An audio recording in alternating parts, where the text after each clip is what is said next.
السلام عليكم. بالنسبة للشقة ديت هي جديدة في عمارة جديدة، 3 غرف وصالة وحمامين ومطبخ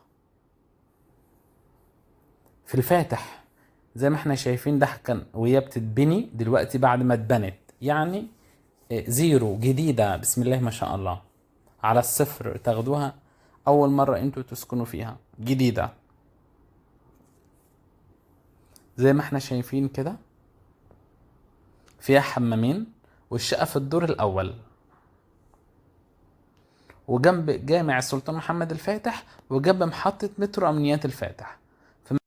بالنسبة للبناء ده، البناء جديد وجاهز على طول للسكنة. زي ما احنا شفنا الشقة في الصور، مساحة الشقة 85 متر، هي 3 غرف وحمامين وصالة ومطبخ.